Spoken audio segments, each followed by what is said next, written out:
ॐ सहनाववतु सहनौ भुनक्तु सह वीर्यं करवावहै तेजस्विनावधीतमस्तु मा विद्विषावहै। ॐ शान्ति शान्ति शान्तिः।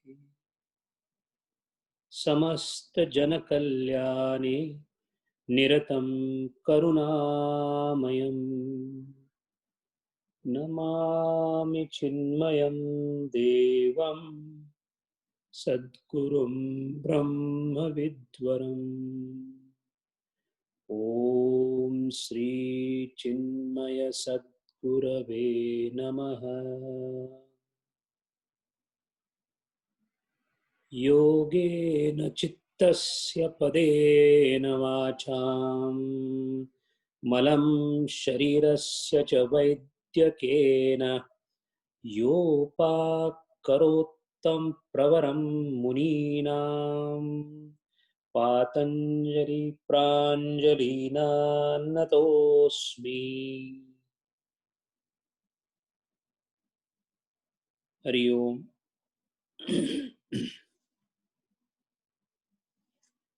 A very casual or a cursory look to the world around us gives us a very important perspective of the world. Our body may be barely 5.5 or 6 feet in length, but the mind's ability to understand things around us is enormous.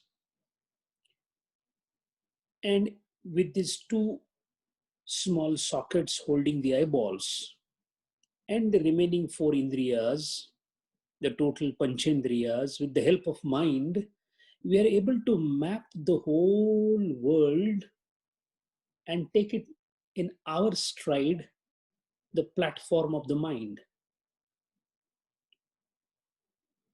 The creation, the world that we see, it's still a micro part of what it is actually, yet it appears huge for us. So in the whole process of creation, which we saw as per the Sankhya Tattva Jnana, we can grossly talk it this way, that it is nothing else but a drama that is being played for us.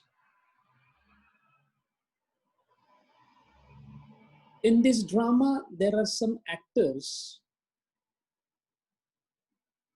and also there are some inanimate objects around the actors, like the set, the lights, the costumes, and things of that kind.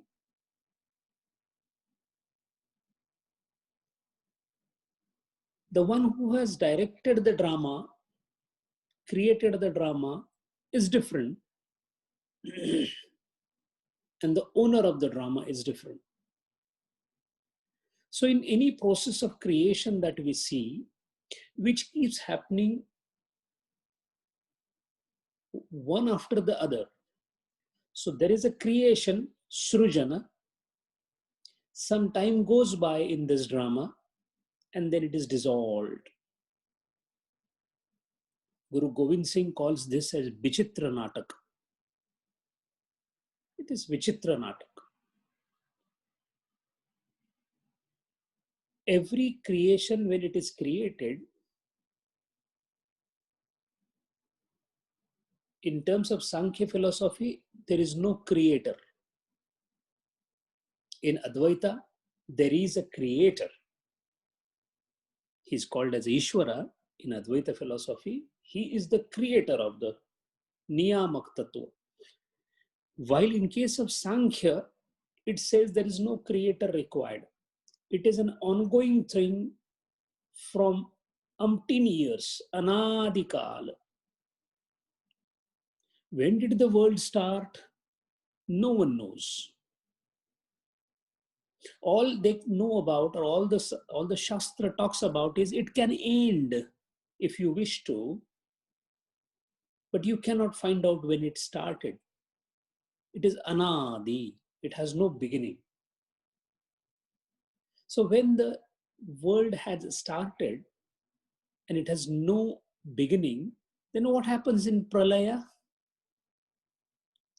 A pralaya is a temporary remission of all the projected world back into the seed form, or bija shakti. The way a spider throws his web out, creates a web, and again takes it back in his mouth, only to be thrown again out after some time. On the similar manner, the world is created, stays there for some time, and then it dissolves back into the seed from where it came. Imagine a time when nothing has been created. It is one of the most difficult imaginations to do. Nasadiya Sukta in Rigveda refers to this time. Even it cannot be called as a time, because time started with the creation. So if I say, imagine a time before the creation, there is no time before the creation. So that is why it is so difficult to imagine. Our intellect or buddhi cannot imagine something beyond time and space. Transcending time and space is the most difficult thing for our buddhi to do, unless it is trained to do that. Such a buddhi is called pragalbha buddhi. Such a buddhi is called prajna. The endeavoring or attempting buddhi, the buddhi that is making its human efforts to cross the boundaries of time and space, is called prajna. And when it crosses the boundaries and reaches beyond time and space, dikkala, it is called rutambara. We, the mortals, the poor jivas, we can never imagine what a prajna or a rutambara is unless we practice the art of yoga. But the creation that is done every now and then by the Lord, which lasts for a certain period of time, the period of time is humongous compared to our concept of time. A few billion years is a huge time span for us. But for the one who creates and procreates this universe, these are very minuscule times. In order to just have the relative idea of these times, the cosmogony or the time scale of Hindus had perceived the vastness of time way back, even before the humanities did not even arise in other continents. And that is why a day of Brahma or a year of Brahma is a humongous span of time. Such a span of Brahma, when he completes his whatever 100 years or his life, the whole world, creation, universe, multiverse, whatever you call it, gets dissolved and goes back to a stage where no trace is left of whatever is created. Because it cannot be described, it is said that the whole thing comes back in a seed form, bija shakti. Now imagine a creation that is starting from point zero. The seed has just beginning to sprout. The time when, in the modern language, the Big Bang started. Although Big Bang is not the beginning. If you look from the Hindu cosmogony, it is something different. The science is behind finding out the first particle that came out. And the particle which they are trying to find out, which is called as God's particle, which we are yet to trace, in even all the modern management instruments are used The creation starts in Hindu cosmogony with a kalpana or idea or ideation. Hindus have discovered the first ideation, while the modern science is still trying to see the first particle. Particle is a manifested end product, while idea is the first manifesting entity, which shows that the Hindu cosmogony is miles ahead of even the modern astronomy. Rightfully so, because the modern astronomy uses panchendriyas to find out the origin, while the Hindu cosmogony used the prajna or the rutambara of the Rishi Munis to penetrate into this minuteness of the particles so as to reach the first idea, which is called as sankalpa. The first sankalpa is the beginning of the creation. Ekoham bahusyami is a word used for it in Rigveda, but that is when it all started. Who was that who made this sankalpa cannot be answered, because the one who under whose tutelage the whole creation happens and dissolves is completely away and inert from what is happening.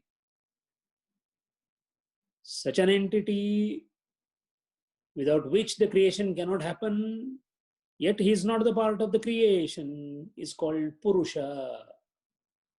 The same as Brahman in Hinduism, in Advaita. The Purusha, although he is not partaking into any of the creation, nor is he interested in the creation, nor is he interested in the dissolution, yet he supports the creation. How this support comes forward, what is the linkage between the creation and the Purusha? The Sankhya philosophy is silent about it. No mention has been made about what is the linkage between Purusha and Prakriti.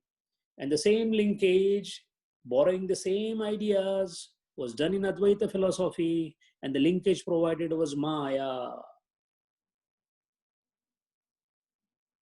The same linkage is called Shakti. And those who believe that there is no need to have the creator and the creation separate, they call it as a Shiva Shakti. They are the one and the part and one and the same, the manifestive part and a non-manifestive part. So the way of looking at creation differs from philosophy to philosophy within the darshanas. But the fact remains that the Purusha is an entity which is pristine, pure, never involved into the creation, yet the creation cannot happen. Somehow, the creation, which is called as Prakriti, Prakriti is a mode, Prakriti is not a substance. Prakriti is the potentiality to create the world. That Prakriti is dependent on Purusha to exist. This Prakriti, under the influence of Purusha, when decides to procreate, the world is formed, the universe is formed, the Srushti Srujanata starts. We all know that. The question here is, imagine a owner of a potter's house. He has employed a potter to create the pots. The owner of the house does not touch the clay, does not touch the water, yet he is the owner of all the pots because he has employed the potter and brought all the material. He has the ability to buy everything. So the owner does not touch or does not soil his hands with the water and the mud, but directs the potter to make the pots. The relationship between such owner and the potter, who is nothing else but the employee at the hands of the owner, even if the owner is absent, the potter will continue to make the pots because he has been ordered to do so. That means the presence of Purusha is always there, not in the form we expect, but its presence is there without his presence. If the owner dies, or if the owner is not interested, there will be no potter, no pots will be made. Such a owner, when he directs the potter to make the pots, the potter has two constituents with him. One is water and one is clay. He mixes the water with the clay and uses an instrument called the wheel. Puts this particular mixed dough of water and clay on the wheel, moves it, and the wheel continues to move, the pots continues to be formed. When did the wheel started moving? No one knows, because that's creation.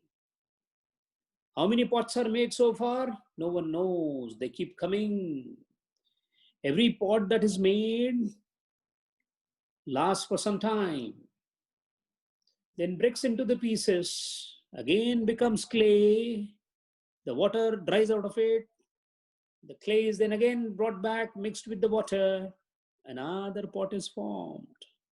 The same pot gets formed again and again, which is called as samsara. Samsaratiti samsaraha, that which keeps moving forward. So a pot that is formed, breaks down, becomes the clay, is brought back, again mixed with the water, again a pot is made out of it. Depending upon how much water the pot has, the pot's ability to interact with the other world depends on the amount of water it has. Some of the pots do not have water, they have water only to hold the shape of a pot. They are called inanimate objects like stone. Some of them have very little water inside the pot. They are called plants. And very, very few of them have water filled inside the pot to the brim of the pot. Those are called human beings. Because the pot is filled with the water to the brim, in case of human beings, they are able to see the reflection in the water of all that is surrounding the pot. And this reflection of surroundings into the water of that pot is called Vishwa or world. That is what our perception of the world is. You, me, and all the jivas in the form of human beings are nothing but that water inside us, which is called buddhi. If this water is taken out, there's no difference between the pot and the other pots. If the buddhi is taken out of the man, there's no difference between a stone and the man. It is true that the reflection in this water or in this buddhi of the surroundings is our perception of the world. We take these reflections very seriously. We call these reflections as our mother, father. We create relationships out of it. And the water starts getting disturbed. So when the water inside the pot gets disturbed and creates smaller waves inside the pot, we call that as vichara. These vicharas, which are constantly oscillating inside the pot, compels the pot to shake. This shaking of the pot because of the movement of the water is called pain or sorrow. And when it doesn't shake, it is called happiness. The fact is, the water has no reason to shake. It is shaking because of the waves or oscillations coming in the water. The water has no reason to have oscillations, but the water has identified the water in other pots as well as the other pots as something separate from me and established a relationship of me and them, which commonly referred to as Dvaita, Bheda. So it is the Bheda which gives the agitations of the oscillations of the water in the pot, that is Buddhi, creating the oscillations called Vichara or Vritti, and resulting into the shaking of the pot, which is called Sukham and Dukkham. Now in this creation, as we can see, next to the potter, right from the potter, the will, the clay, the water, those are constituents of the creation. Created part is one jiva, which is nothing else but the pot filled with the water.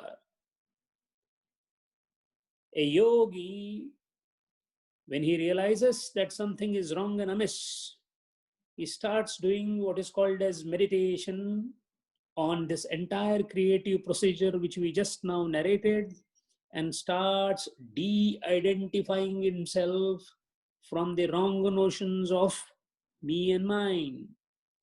So the first thing he focuses is on the pots. He observes the pots that are created in this world. So all the pots that are created in the world are called as a Sthula Vishwa. Sthula Vishwa is made up of Pancha Mahabhuta. It is mixture of that water and clay. So it is the mixture of Akasha, Agni, Akasha, Vayu, Agni, Jal and Prithvi. The five primordial tattvas have formed these pots. So he focuses his intellect, that means the water inside him, which is buddhi. He stops its oscillations and allows only one oscillation, and allowing only one oscillation or agitation on the surface of the water is called ekagrata. When he does that ekagrata and tries to observe this sthula manifestation, that is the other parts, then he comes to know how all the pots are made by observing one pot. This observing one pot with an enormous concentration, ekagrata, is called an attempt to do the samadhi. Samadhanam, samadhau is concentrating or focusing the intellect on one particular thought. And one thought is, the thought is centered upon all the other creations in the stool or the gross form.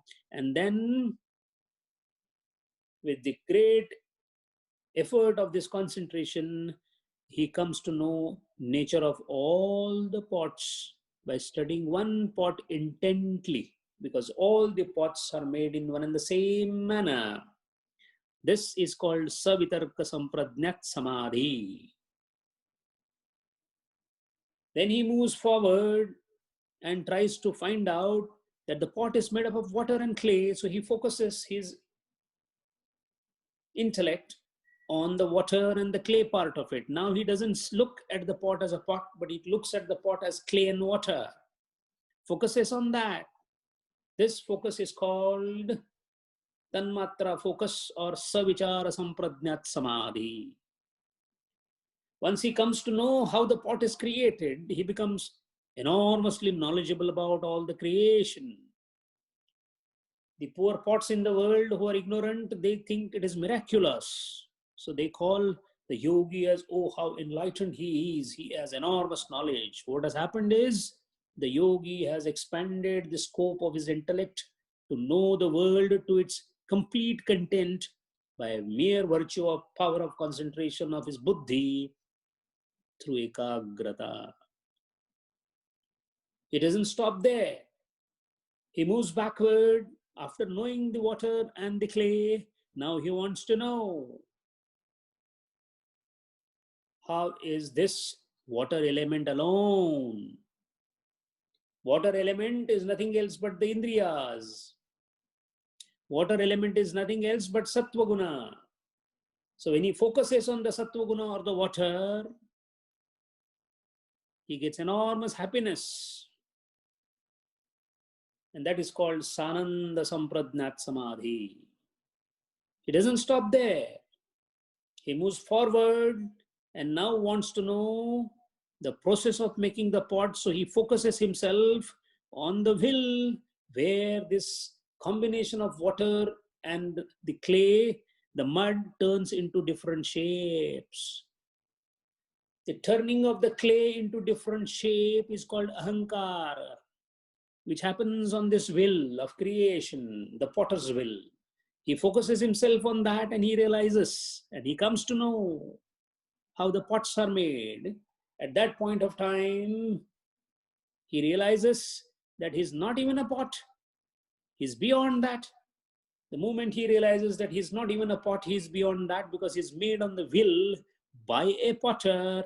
This particular awareness is called transcending the pot making, or the shape and name of pot from where it originates. He realizes, he transcends that. That is called as ahankara transcendence.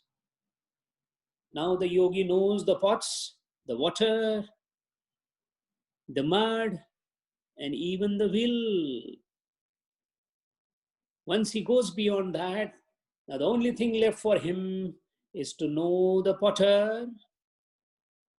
The moment he knows the potter and he continues further, then he realizes even the potter doesn't have an existence. The existence of potter is because of the owner or the landlord who appointed the potter. Moment he knows who is the landlord or the potter, it is considered as kaivalya. There is nothing else left to be known now. So, all those yogis who are doing this reverse process of knowledge, they may succeed in reaching up to the knowledge of the owner or the landlord, that is Purusha, or their life may get exhausted in between while knowing. Some of them know all the pots and they die. Some of them know the mud and they die. Some of them know the water as a pure thing and they die. Some of them know the wheel that is rotating and they die. Some of them almost reach the potter and die. Those who have reached the potter do not get reborn as pot, but remain near the potter till the landlord decides to fire the potter. That is the dissolution of the whole process called pralaya. While those who die in the process of making the pot, at the level of the mud or the water or the pot or the will, they are called videha deva. They are called devas because they have power of knowledge. Though this power is not a complete power of knowledge, is not an expansion, complete expansion of knowledge. The frontiers have definitely been extended. So they are called as videha deva. The one who has reached up to the potter is called prakruti deva. We saw all this so far. Now the question comes, the sheer enormous amount of effort that is required by the yogi, more so as he progresses forward. The most difficult part is to move from the potter to the from the wheel that is rotating to the potter is the most difficult part, and then transcending the potter is the toughest of the part. This transcending the potter part is done by few yogis. They are called as upaya pratyaya yogis. With the help of enormous amount of virya, utsaha, smriti, they move forward to wipe out all the samskaras of pots and the clay and the mud, and all the samskaras, when they are completely thrown away, it is called as paravairagya. Then only the Purusha is identified, then only the landlord is known, then only the owner is known, which is called as a Purusha Khyati, Sarvatha Purusha Khyati. How one will proceed and progress in this particular journey depends upon the speed that one has. Based on the speed, they have been divided into slow, moderate, and fast. Mrudupaya, Madhyopaya, Adimatropaya, out of which those who are in fastest lane, Adimatropaya, and they are Tivra Samvega, having highest speed, they are Vishesha because they reach faster. Because of the enormous effort that are required in reaching this state, a question has been asked that is it that only this kind of sheer dint of effort when everybody has to exercise, or is there any alternate? And Patanjali Maharaj provides the alternate. He says, the Sankhya has been propounded by Kapila Muni. In Bhagavad Gita, Kapila Muni has been called as the greatest of the great, for a very simple reason, because he is the founder, propounder, and the first person who described elaborately or who had the ability to describe, because after going into samadhi, you are not aware even of your own body. If you are not aware of your own body at a lower level, how can you describe the higher levels? But this effort, this surprising thing, this sheer miracle happened only because of the grace of Rishi Kapila, who described all this, based on which Patanjali Maharaj, who himself experienced all this, has given these sutras.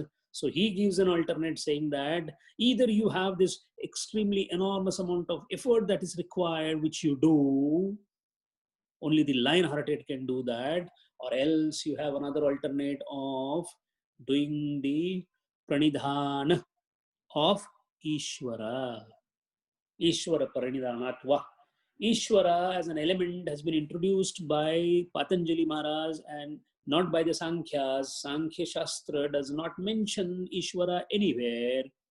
However, Sankhyas are not against the Ishvara, because on a grosser level, without doing any minute study, we say that Sankhyas have no Ishvara, Patanjali Yoga has Ishvara. But mind well, this Ishvara is different than the Ishvara concept that we have. The Ishvara of Advaita Tattvajnana is a controlling entity which is responsible for creation, maintenance, and dissolution. The Brahma, the Vishnu, the Mahesh, these three components together, who has this three component power together vested in one, is called Ishvara in Advaita. The Ishvara of Sankhya is not like that. You have to take away the creation part of it, because Ishvara of Sankhya Tattvajnana or Yoga Tattvajnana does not create anything. In case of Sankhya and Yoga, the creation happens on its own through its own niyamas. There is no niyamak tattva required. There is no controller required. The rules take care of the system. Then what is this Ishvara that the Patanjali Maharaj is talking about? And that is why the first thing he said is there is an alternate called Ishwar Pranidhana. Pranidhanat bhakti visheshat avarjita ishwarastam anugrahat abhidhyana matrena. If one prays intently with all his heart, and the yogi has this ability because he has anyway done an exemplary job of concentration to reach at the point of all these four, what is called as sampradnyat samadhis. So his pranidhana is of vishesha type. He is able to do the bhakti of a vishesha type. And with that, if he does pranidhana bhakti of Ishvara, then Ishvara is made prasanna. Such Ishvara, who is not the creator, but has certain characteristics and abilities. We need to study these abilities and the characteristic. What is the first characteristic of this Ishvara of the Patanjali Maharaj that is describing? This Ishvara is Shuddha Sattva Guna. Mind well, because since he is the part in the Prakriti, he is Shuddha Sattva Guna.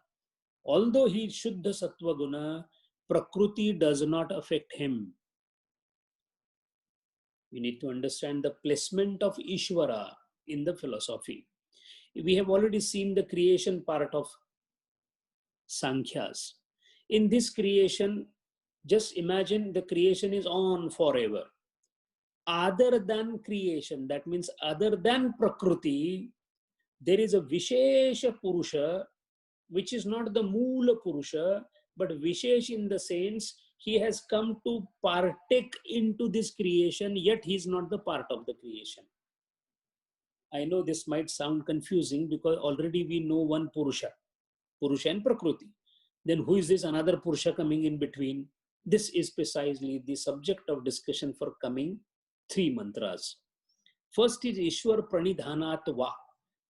What it means is all the efforts that have been described by for the yogis to reach that ultimate stage of Kaivalya, there is an alternate called Pranidhanata of Ishwara. Pranidhana means Prakarshena Nidhate. Prakarshena Nidhate means Bhakti, means devoting yourself to an entity called Ishwara.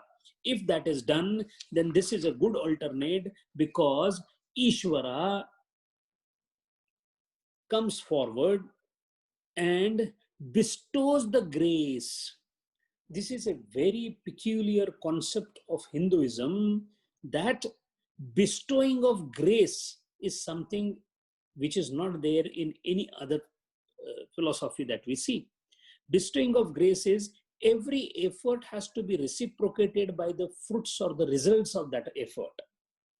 Now the question is, when I accomplish anything, the accomplishment can either be attributed to the entirely to the efforts of mine, or I can definitely feel that some other factor is involved into it.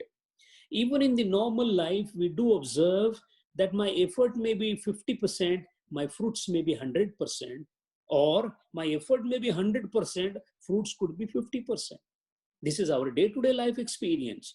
What it means is, in every act that we do not know what fructifies the act. Is it effort alone, or there are factors other than effort? The same concept, when it is taken at the level of a yogi who is doing the meditation at the higher level, at that point of time, along with the effort, he expects and presumes some part coming other than his effort. That other than effort part is presumed to be coming from none else than but an entity which has ability to help, and that help is called grace or krupa. So one who dedicates himself to Ishvara gets help in his effort, so that he does not depend entirely on his efforts. One. Two, he does not have to feel completely hopeless or helpless, because doing the efforts of the kind that we are describing at this ultimate stage of yoga is an enormous effort. It is not so easy. Devas fall short of it. That is why rishis and munis are considered to be the highest amongst the human beings, because they have this sheer dint of courage. Swami Vivekananda is called as Yatiraj, the king amongst the yogis, because he was the one who, on sheer dint of his himself, reached the stage of Kaivalya. That is why Ramakrishna Paramahamsa used to say that you cannot understand who Narendra is other than me. No one can understand him. The one who was constantly basking in the glory and the presence of Kali Mata even could not explain it to others how big and great Swami Vivekananda was, because an enormous power of concentration. He was born as yogi. 9/10 of his brain was always into the state of concentration, as stated by Swami Ramakrishna Paramahamsa. On the similar lines, we can also see how our Gurudeva himself was a person in a completely different territory. The enormous effort that he was putting in for 2 or 3, whatever number of years, at the peak of Himalayas, under the guidance of Tapovan Maharaj, was this particular transcendence at the ultimate stage for the Purusha Khyati. So for such help, for such yogis, the help comes forward from the Ishvara in the form of Ishvara Pranidhana, Pranidhanat Bhakti Vishesha. This is how Vachaspati Mishra has described this. Now the question is, since we know there is one Purusha already there, who is this Ishvara coming in between? We know Purusha, we know Prakriti. Now we are talking about Ishvara. Atha Pradhana Purusha Vyatiriktaha Koyam Ishvaro Namaiti. Who is this Ishvara? And to explain that, the next mantra comes to our help, where it is described precisely. Preciseness is the nature of Patanjali Maharaj. The precise definition of Ishvara is coming forward. Klesha, Karma, Vipaka, Ashaya, Aparamrushtaha, Purusha Vishesha Ishvaraha. The precise definition of Ishvara, not one word here or one comma here and there. Ishvara is Purusha Visheshaha. 1. 2. It is Klesha Karma Vipaka Ashaya Aparamrushta. Let me also tell you, while studying the Patanjali Yoga Shastra, We are simultaneously getting ourselves enriched to understand Bhagavad Gita in a much better way, because it being a darshana, it presupposes the study of Brahma Sutra and Upanishad also. That is why, although we are studying Yoga Shastra, our conceptual fundamental clarity about Upanishad as well as Brahma Sutra and Bhagavad Gita will be more and more crisp and clear. Now we are trying to see 4 afflictions which are not there, and that thing is called as Ishvara. Aparamrushta, that means one which is not afflicted with. One which is not afflicted with what?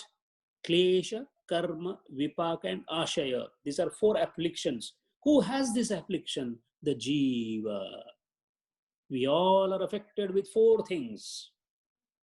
The experiences can be myriad and different. There could be many, many differences in experiences in our life. But our entire life can be described only in 4 things. We are affected by Klesha, Karma, Vipaka, and Ashaya. This sutra is very important because the first affliction is Klesha. We need to see that in detail. But the other 3 afflictions, Karma, Vipaka, and Ashaya, if understood properly, it is as good as understanding the Karma Yoga of Bhagavad Gita. The first affliction is Klesha. Let us see what is Klesha. There are 5 types of Kleshas Patanjali Maharaj talks about. Klesha and Aklesha. Klesha is a peculiar word. Klesha means trouble, affliction. There is a difference between trouble and affliction. You are afflicted with something because of certain state. Our state of mind, which consider ourselves as the Jiva, and as it considers itself separate from everything that is around him, this separation is ingrained in us. Howsoever we may read, howsoever we may listen to Gurudeva, at the end of this pravachana, when we come back home, we already are sure that I am Mr. So-and-so. So ingrained is our identity in us that Abheda is a part of our life. The Bheda is part of our life. Abheda is too distant a thing for us. This particular Jiva has affliction called Klesha. There are 5 types of Klesha. The first Klesha is called Avidya. Second is called Asmita. Third is called Raga. Fourth is called Dvesha. And fifth is called Abhinivesha. The 5 types of troubles or afflictions that the Jiva has are Avidya, Asmita, Raga, Dvesha, Abhinivesha. These kleshas are referred commonly by all philosophers and all philosophies, including Advaita philosophy, because it is a fundamental understanding of difference between Jiva and Ishvara. If you are a Jiva, you will have these 5 afflictions. Then what about Ishvara? He never had these afflictions and he never has these afflictions. The one who is there without these afflictions. So it is called Klesha Virahita Ishvara Saklesha Jiva. Because Jiva is afflicted with these kleshas, if one tries to get rid of these kleshas, what will happen to one? He will reach Ishvara stage. Amongst the more than 11 or 12 disciples of Ramakrishna Paramahamsa, Ramakrishna himself said 4 and 2, 6 of them were Ishvara Koti. Ishvara Koti means they had already reached the Ishvara stage. You want to know the names of them and details? One has to read the biography of Ramakrishna Paramahamsa. Ishvara Koti means the one who has already transcended the Jiva position. How does it transcend? Through the process of meditation, yoga, or whatever it is. But he is definitely not afflicted by Klesha, Karma, Vipaka, Ashaya. Klesha, 5 types, so he's not afflicted with the 5 types. Avidya, Asmita, Raga, Dvesha, Abhinivesha. Such a Purusha, such a thing which is not affected by these 4, Klesha, Karma, Vipaka, Ashaya, is a Vishesha Purusha. Now we have 3 things in front of us. Very basic understanding we had was there is a Purusha, there is a Prakriti. Understood. Fairly good. We have understood what Purusha and Prakriti is. Now there is a new word that has come, which is called Purusha Vishesha or Vishesh Purusha. So we have Purusha, Vishesha Purusha, and when we say Vishesha Purusha, then there has to be a Samanya Purusha also. It is as per the Nyaya, Shastra, Tarka. You can't have something special. To call something special, ordinary has to be there. So that means now, so far, we have three types of Purushas in front of us. The original Purusha that we talked about. Then this is Vishesha Purusha called Ishvara. And there is a Sadharana Purusha also then. So who is this Sadharana Purusha? Right in front of you, the one who is talking is Sadharana Purusha, the Jiva. So most important thing and a qualitative difference between Advaita and Sankhya is, in Advaita, Atma Tattva is one and only one. There is no division in that. While in Sankhya Tattva Jnana, Purushas are multiple. Multiple because you are a different Purusha, I am a different Purusha. We are Sadharana Purushas, but in Sadharana Purusha also, why? Because you behave in a different manner, I behave in a different manner. In Advaita, we say that it is the buddhi that is changing between us. The Atma Tattvam is same everywhere. Similarly, in Sankhyas also, when they refer to us as Sadharana Purusha, means Purusha is indwelling in me.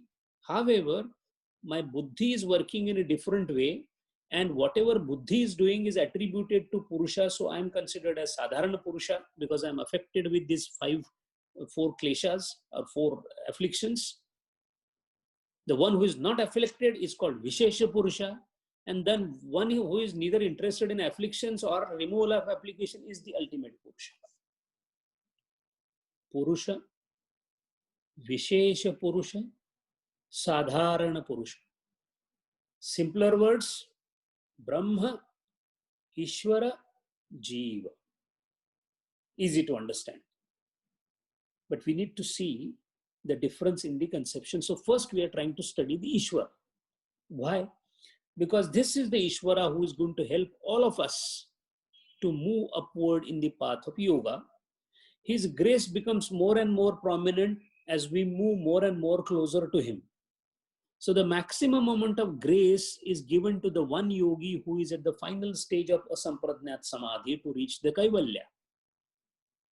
Does that mean that anybody who is a new starter doesn't get the blessings? He does, but it is not perceptible in his buddhi. As he moves forward, the grace becomes more and more. Now this Ishvara Tattva helps the yogi to cut his bandha or the bandhanam. We need to understand what is this bandhanam is all about. What is the bandhanam that I have?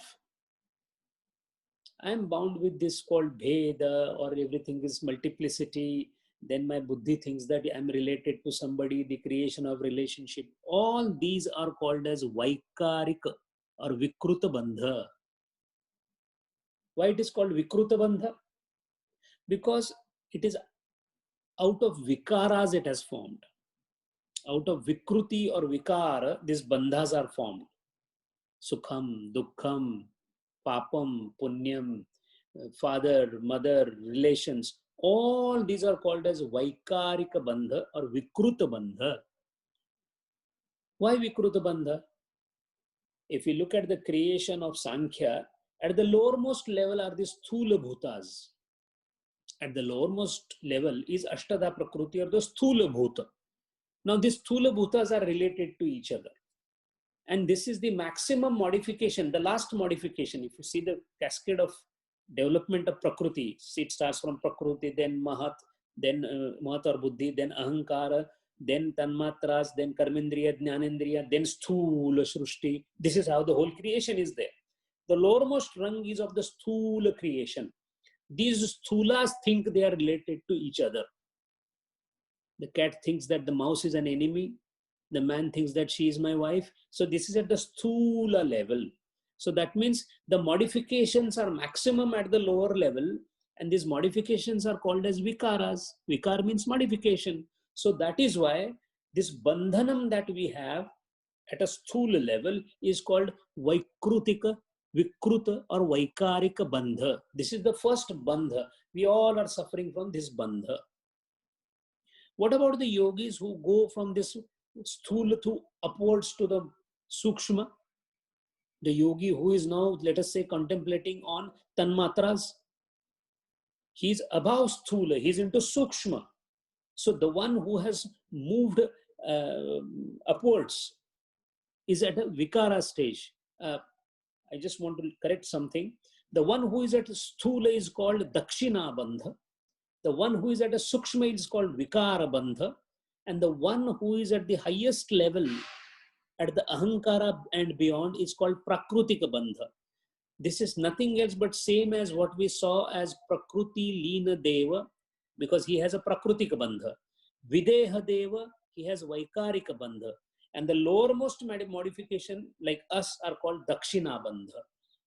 So there are three bandhas. My apologies for mixing it up a little bit. Again, let me clarify it. One who is at the sthulest, the grossest level, sthula level, our level, the bandhanam that we have is called Dakshina Bandha. Yogi who is contemplating and he has transcended the sthula and gone to the tanmatras, he is still under the bandha, but it is called as Vaikarik or Vikrutik Bandha. And the yogi who still has gone further upwards, has crossed the tanmatras, has crossed the Ananda Asmita and reached beyond Asmita, he is at Prakruti Bandha, because he has now only Prakriti to transcend, to move beyond. So there are three bandhas at three levels. Prakrutika Bandha at Prakruti level, Vaikarika Bandha at Tanmatra and Ananda Asmita level, and Dakshina Bandha at the grossest level. These three bandhas are transcended and then you reach the Purusha.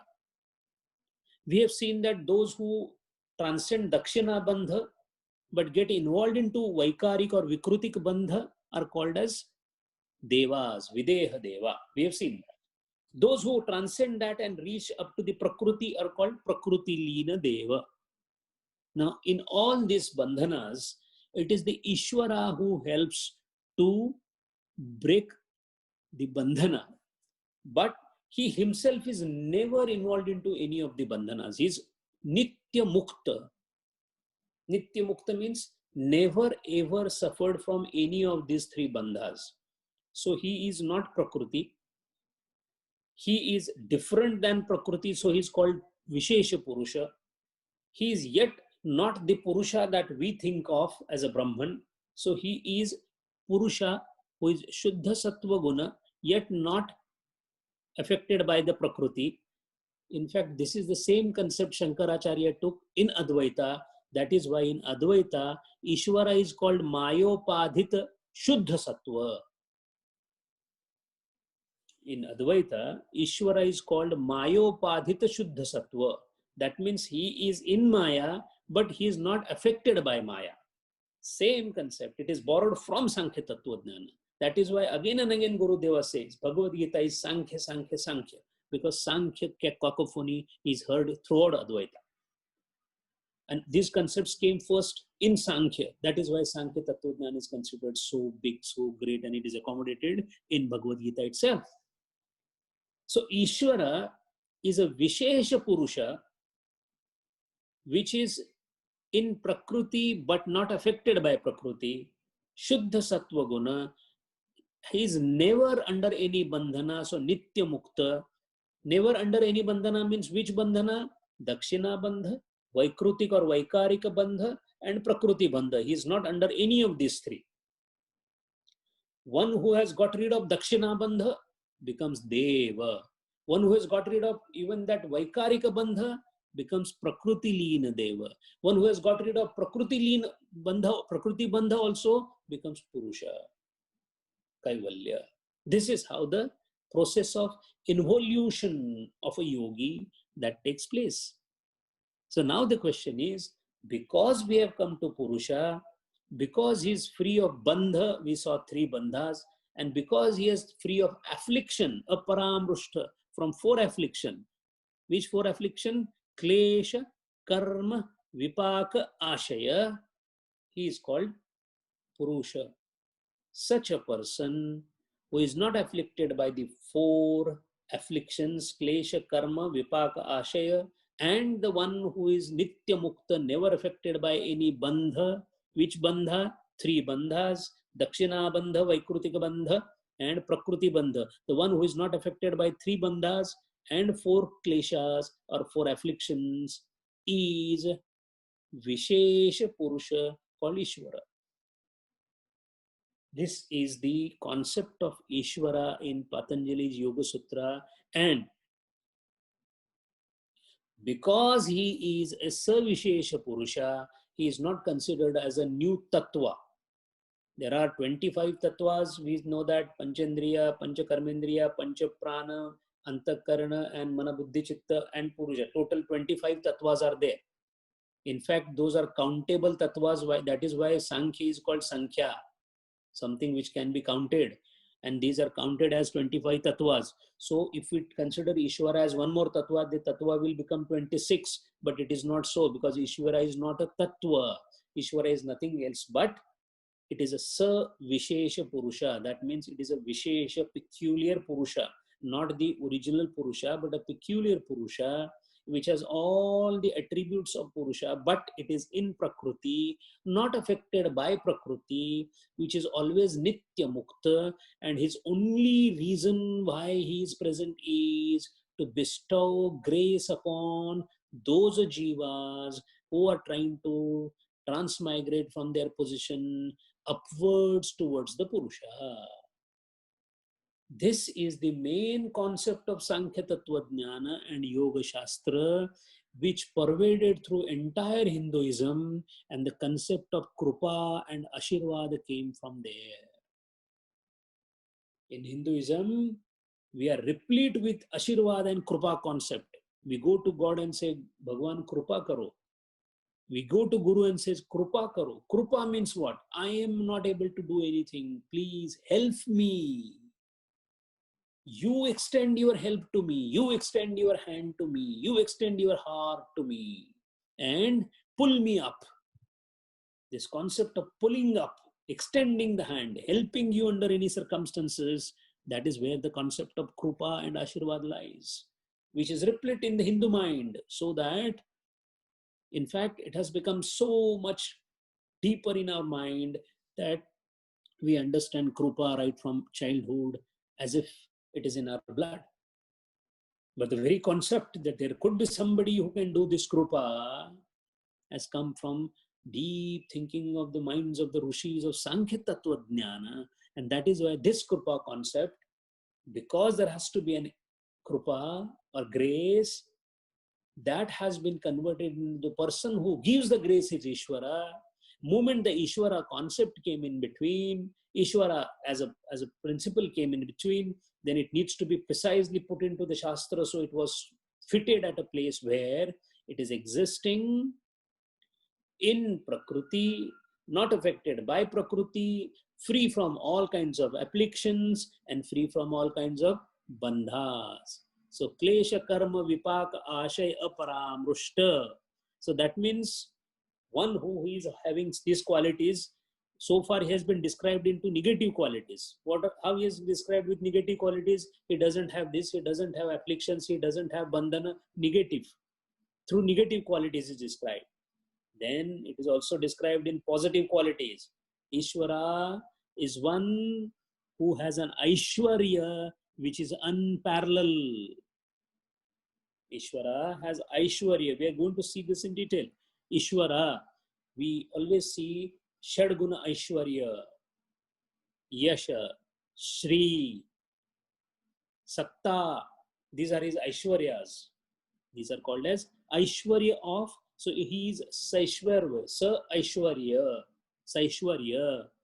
So Ishvara has Aishwarya, one. There is another peculiarity about this Ishvara. There are no two Ishvaras. The Ishvara himself is unique, only one, Ekameva Dvitiya, always existing. Always existing is also very important. Why? When the Prakriti also goes under involution and becomes Bija Matra, and there is no more creation seen or visible because Pralaya has happened, Ishvara Tattva is still there. When the new Srushti Srujanata comes, new Ishvara doesn't come. It is the same Ishvara because it is Akhanda Tattva. His Akhandata is there. It's always there. So Ishvara was there from Anadi Kala. It will be there till Ananta Kala. He is always there to bestow grace. He is the one who is not affected by the afflictions. He is free from bandhanam. He is full of Aishwarya. Such an Ishvara is to be worshipped, pranidhana, by the yogi for the sake of the grace or the krupa. Now comes the question, who has seen the Ishvara? One, what is the guarantee that he will be giving the grace to? Third thing is, what is the pramana that this Ishvara exists? Why do we believe? Is it just a theoretical concept that somebody has given, or there is a proof for it? All that has been discussed in detail in the concept of Sankhya philosophy. So the creation is made up of Purusha and Prakriti. And when this only Purusha and Prakriti was there, then who is this Ishvara? We saw that this Ishvara is not a 26th Tattva, but he's a special Purusha or Vishesha Purusha, who is basically there for, and basically it's not an imaginary entity. We need to understand this. Ishvara is not an imaginary entity. The Ishvara and its presence is felt by those who are seeking the grace and have ability to perceive the grace. The ability to perceive the grace of Lord increases with the extended expandative capacity of the knowledge, which happened in case of a yogi as he moves upwards. So more and more grace is felt. That is the reason why most of the yogis are so humble. They are humbled by the krupa of the Lord. That is why Gurudeva, in spite of the fact that it is sheer dint of his efforts that he reached the stage where he reached, but he never forgot the grace bestowed by the God. That is why he always used the word Vasudeva, Lord. That Ishvara, which is a Purusha, is affected with Klesha Karma Vipaka Ashaya. We need to study these kleshas not only to understand what these afflictions are, but also it will help us in understanding Bhagavad Gita in a much better way. The karma, the vipaka, and the ashaya is the heart of understanding, fundamental understanding for the karma yoga.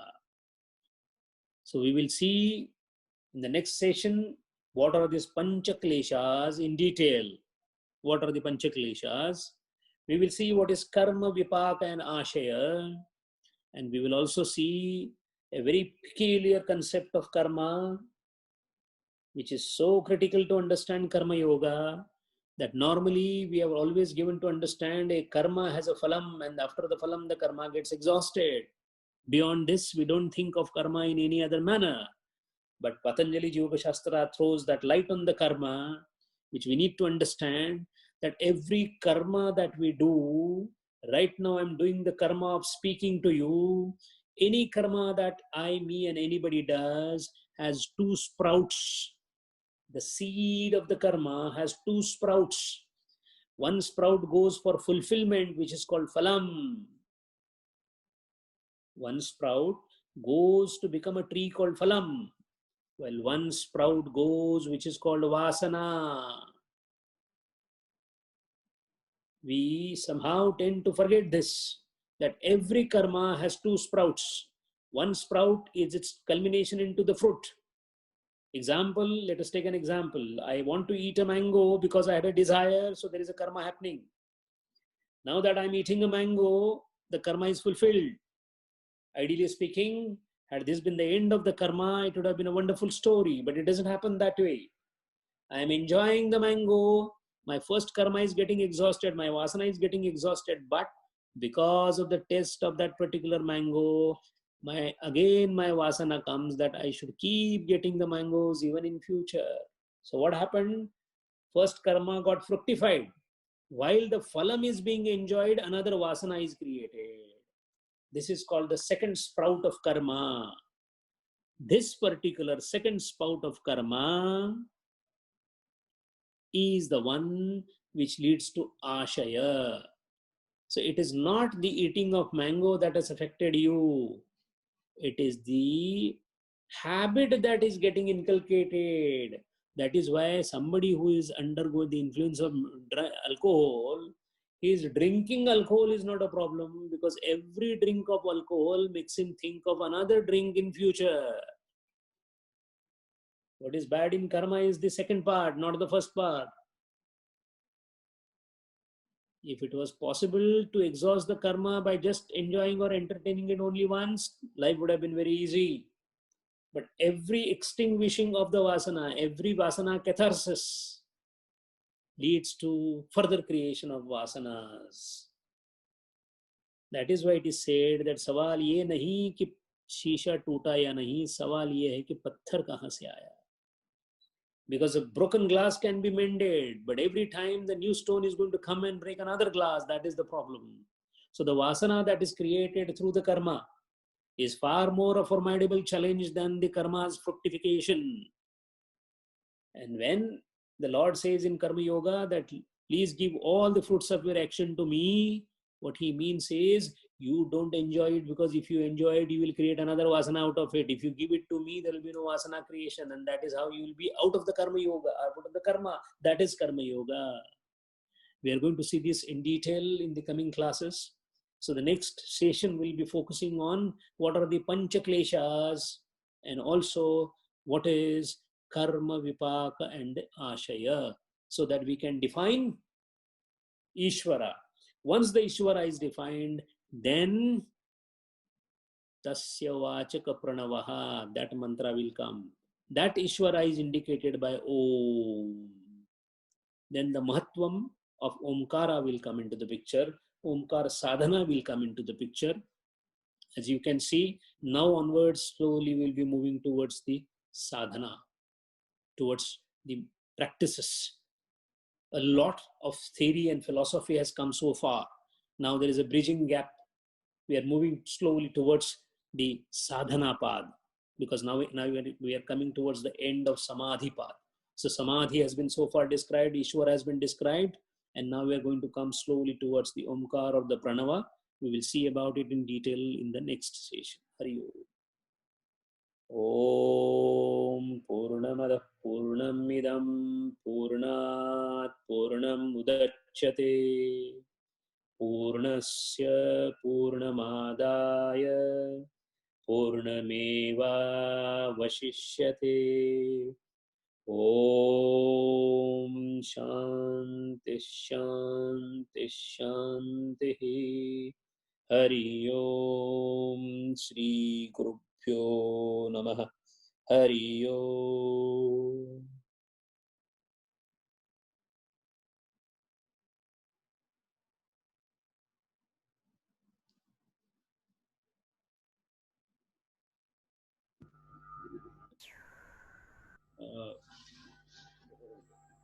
Sanjay ji, can I ask one question? Hari Om ji. So, Ishwar Pranidhan, what exactly does it do? Does it get us out of samsara, or does it just make us more receptive towards, nirvana or getting out of samsara? What exactly is its role? The Ishwara Pranidhana starts at the point when the individual efforts have reached its peak and still not getting the result that is needed. Now, when 100% effort has been put by our side, we still feel that there is a gap that remains between the pinnacle of the effort and the achievement of the top point or the success. The gap that we feel, that the gap that we perceive, is because of our lack of ability at the highest possible level. Because one thing is there, that the one sadhaka or the yogi who is practicing the meditation to reach the ultimate stage is basically trying to use his abilities, knowing fully well that his abilities are limited. Now the question is, he is trying to reach to a point where the abilities have no limits. So somebody with a limited ability trying to reach a stage where limits are not at all, and the abilities are not at all under limitations, he finds some yawning, some gap, may not be yawning gap, but some gap there. So what happens is, at the traction of the grace of the God, at that particular stage, pulls him up so that the journey becomes easier. Let us take an analogy.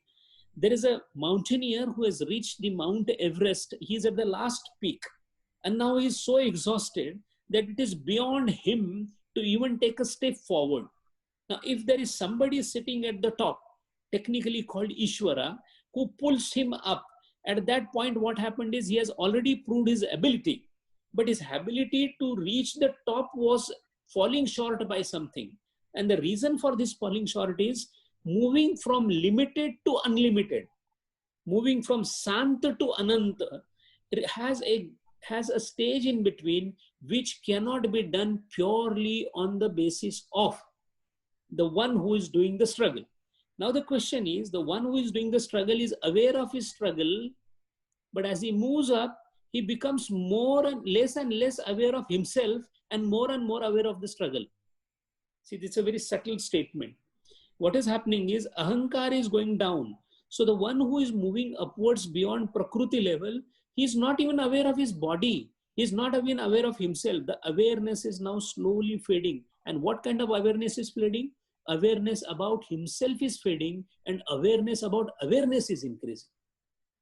So it's a very subtle way that he moves forward. In fact, there are forces that help him in doing that, which have been perceived by the yogis of Patanjali Maharaja's type. That is why they have described it. For us, it appears to be only a hypothetical or imaginary description, and rightfully so, because it is like a first standard student reading about an engineer. So it will be just a story from him. The one who has become an engineer would understand Vishweshwarayaji was a great engineer. Why? He is able to perceive it. Similarly, the yogi who is at a higher level, he more and more perceives that. In fact, perception of God and His grace, increment in the humility, decrease of the ahankara, these are simultaneous things. Lower the ahankara, higher the humility, vinamrata, and higher the knowledge, expansion of knowledge, higher the grace. This is the way it moves. So, grace of God is a prerequisite, or it is a thing that smoothens the passage of yogi forward. Hari Uh, But Adharji, just a question on, just an extension. You had mentioned Yes. about Vishesha Purusha being at the Prakriti level, and the Yes. same, you've taken that analogy here, I presume, for the Yes. highest level. So my question is this grace available only to that high, that advanced yogi, or is it applicable to Jiva? It is applicable right from beginning because it is a universal thing. So grace cannot be restricted. Grace is ever ready. It is like a fountain of water always ready to quench the thirst.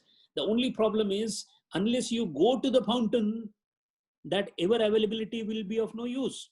So even if you are supposing today, for that matter, we are trying to study this Patanjali Yoga Sutra, it is by grace of God. Because by grace of God, we are able to understand it. By grace of God, I am able to speak. But the fact is, whichever act I do, a grace is always existing. Perceptible grace is a different thing. For example, when everything is happening right and I'm getting my 2 square meals nicely in my home, I don't remember the grace involved into it because I attribute it to something else. I'll give you an analogy and a good example. This Jamdagni Rishi, Parshuram Maharaj, was asked by his wife that you have been such a yogi and we are still living in the hermitage. We are not living like a king. What is the point of your sadhana? What are you getting out of it? Where is your God? Where is your Ishvara? And the answer given by him was, don't you think that because of Ishvara we are able to sit in this hut? Don't you think because of Ishvara we are able to get the fruits that we are getting every day to eat? Don't you think you are able to talk to me and enjoy the company of each other because of grace of Ishvara? So what happens is, Ishvara's grace is there from the smallest possible jiva. Forget about us. Forget about human beings. The smallest possible Vriksha Parna, even the grace of God is required for the leaf of a tree to move.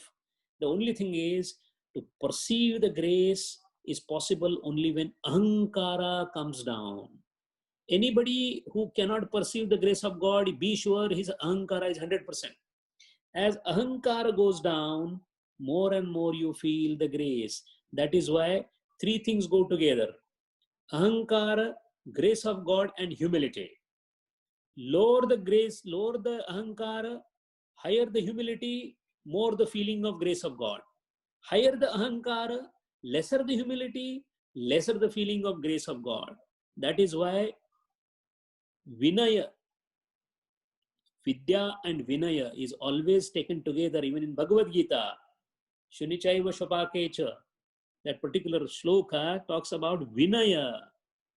Pandit also with Vinaya. Vinaya means the one whose ahankar has come down. Only when ahankar comes down. For example, only when your own involvement into the illumination, like a firefly, you're so much involved into your own illumination that you're not able to see what the sun is. Only when your illumination stops. Khadyato dyotate shashi tavat vanno dayato shashi. Meaning, till the time the moon has not come, the firefly feels that she has got maximum light. When the moon comes, she thinks, oh my God, what a light it is. And both of them feel, oh my God, what a light it is when the day dawns and the sun comes. Similarly, when the ego goes down, humility moves up, the grace of God is felt more and more. That is why most of the elevated souls, even the Rishis, Gurudeva also, you will always see, with the Lord's grace, with the Lord's grace, they will always say that because they feel it at the maximum. Hari. So would karma predominant or, between the two? So let's say even a yogi is moving ahead in his journey, but he has still not exhausted his karma. You're saying it's available to everybody. Supposing Yes. we are moving down on the level of ahankar and, we're moving up on the humility level, we should be feeling that. So Yes. would the grace predominate, or would the fruits of previous action predominate in our lives? The fruits of previous action can exert the influence to 100% on the person who has ego of 100%. When the ego starts dissolving, and when we have already seen that in Sampradnat Samadhi itself, the Asmita is gone. When the Asmita is gone, the question is, even if the karmas and Sanchita is still existent, who is the taker? Because for the Sanchit or the karma, there has to be a person with ahankara to take it. That means the owner of the karma is the ahankar in us. If the ahankar itself is not there, it is like having a house without a tenant. Because the person who, see, there has to be a kartrutva bhavana. Unless you think you are the doer, the karma cannot take effect. For example, the red blood cells in your body are moving right now in your blood vessels. You are not connected with it. Why? There is no kartrutva bhavana. You are not even aware of it. Your awareness also is not there. So similarly, the yogi, when he moves up, when the ahankara laya happens, when the ahankara itself is not there, where will be the kartrutva bhavana? And when kartrutva bhavana is not there, karma cannot affect you. Only the sanskaras can affect you. What sanskaras? Imagine a yogi who is at a videha deya level. Now, what will be he remembering? What will be in his mind? In his mind, he will only be having the experience of the anandam that he experienced in the last stage, right? So he will only be thinking or having experiences of his sanskaras of yoga's higher levels. That also he is supposed to leave, that he is not able to leave. That is why he becomes the videha deva. So he is not into the normal mortal plane anymore. The karmas are no more affecting him. In fact, that is why one who has reached in the higher level of yoga, it is said that the divine will works through them. Because when he is not there and still he is doing the work. Let us take example, concrete example of Gurudeva. Gurudeva went early in the morning to wash the face. Then he came and said, give me my shaving cream or whatever, or give me my this thing, give me. So then he said, put my food. Who was the one who was telling to put the food? Was he doing the karma? When he said, wow, what a Srikhanda, I like Srikhanda, keep it here, I love it. Do you mean to say that he was in karma? Was it a vasana? No, sir. There was no vasana. There was no karmam. That is because the acts were done, the owner was not there. Why? The ahankar was gone. When ahankar is gone, this is called as seedless action. A seedless action doesn't sprout because karma bijam has been completely burnt off. Why? Because jnanam is there. Jnanagni sarva karmani bhasmasat kurute. All the karmas are bhasmasat. So yogi, when he moves up, karma does not affect him at all. His biggest problem is he is enjoying the srushti. He has become the lord of the creation. That lordship also affects him. Because unless even that lordship is also left, otherwise you'll remain lord. He wants to leave that golden chain called lordship of all the things so that he can move forward. Why? Because Purusha is bereft of everything, including the lordship. So if remaining in the jiva under the influence of karma is an iron shackle, as you move up, it is a silver shackle when you are at a sthula level, at a videha level. At a prakruti lina deva, it is a golden shackle. All the shackles are to be thrown away, then you become Purusha, or Purusha Khyati comes to you, or you become Kevali or Kaivalya Jnani. So that is why karmas definitely are not there for the higher yogis. Problem what they have is the feeling of me being one with creation. Even that feeling has to be dropped off. So that is why it is still not called Paravairagya. Paravairagya is a must for the Purusha Khyati. Hari Om. Thank you. Hari Om.